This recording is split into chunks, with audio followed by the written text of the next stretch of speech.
Hello friends, and welcome to a brand new camera comparison between the iPhone Air against the Samsung Galaxy S25 Edge. Right now we are recording at 4K at 30 frames per second. Tell me in the comment section below which one do you think has better colors and which one has a better audio. As always, let's start with daylight samples taken with their main cameras. Each daylight picture is captured in auto mode, with only the scene optimizer enabled on the S25 Edge, and no edits are made on either phone afterward.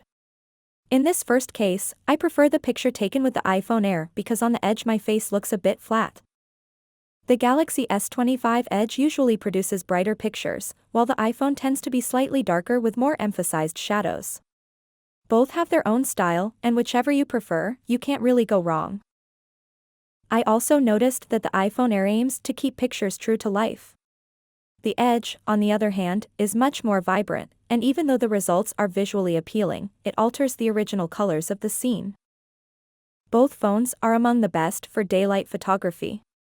Their pictures are rich in detail with excellent dynamic range. Compared to before, the Air now handles shadows better, while the Edge captures a darker image, but both continue to impress. The S25 Edge has a clear advantage because it includes an ultrawide camera on the back. As you can see, the difference compared to the Air is striking since you can fit much more in the frame. The colors from the S25 Edge's ultrawide camera match those of its main one, though the overall picture appears slightly softer. Still, having this extra lens is a big plus for the Edge.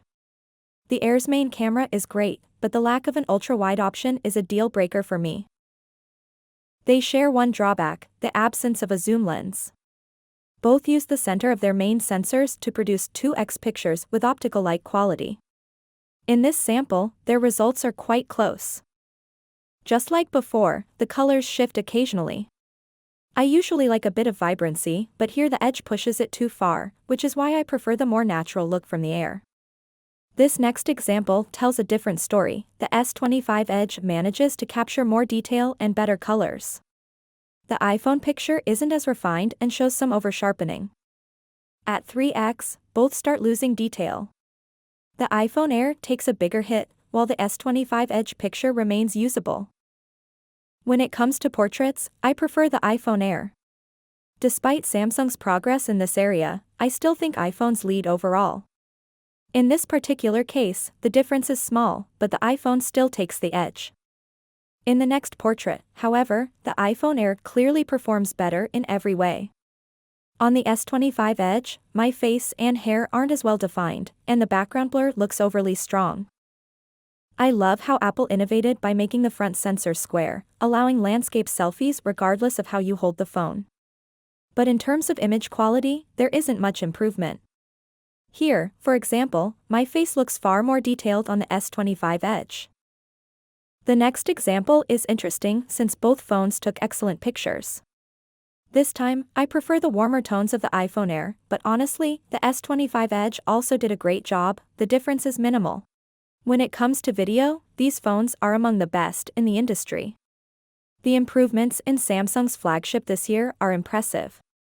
Still, from what I see, the iPhone is slightly ahead when recording at 1x, though the gap is much smaller than before. Everything changes at 2x with their main cameras.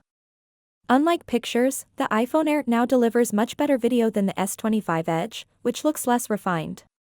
The iPhone highlights me well, while on the Galaxy I'm barely visible. The Edge does have an advantage since it records solid videos with its ultra-wide lens. While the footage isn't quite on the iPhone's level, the wider field of view makes a big difference, and if I had to choose just one device for recording, I'd pick the Edge for that reason alone. Moving to low light, and from here on every picture is taken in auto night mode.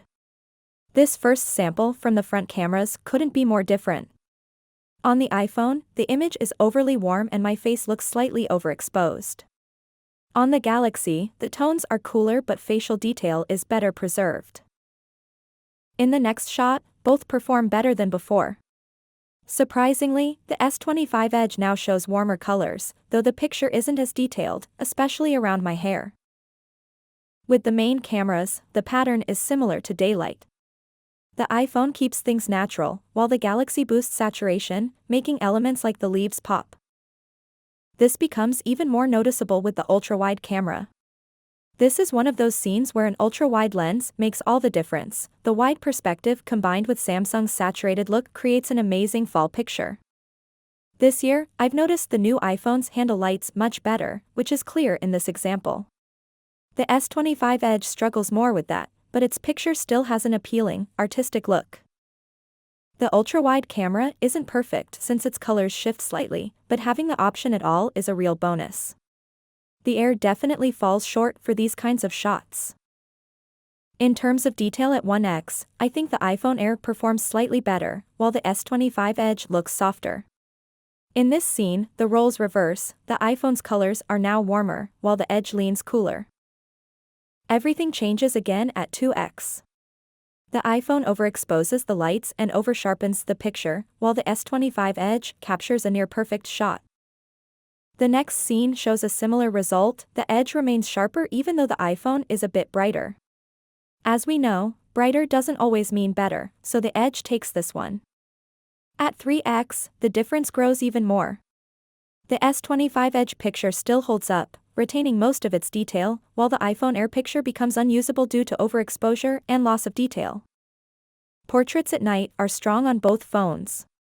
The iPhone offers warmer colors, which I like, though it makes my jacket look too bright. In the next scene, the lighting conditions were tough, with streetlights coming from all directions. The iPhone Air handled them better than the Galaxy, which struggled quite a bit. The Air also captured more detail. So, what do you think? Which one was your winner? For me, the iPhone takes the lead in video and portraits, while the Galaxy stands out for zoom and its ultra-wide camera. If you enjoyed this video, feel free to subscribe and hit the like button to let me know. Thanks for watching, and I'll see you in the next one.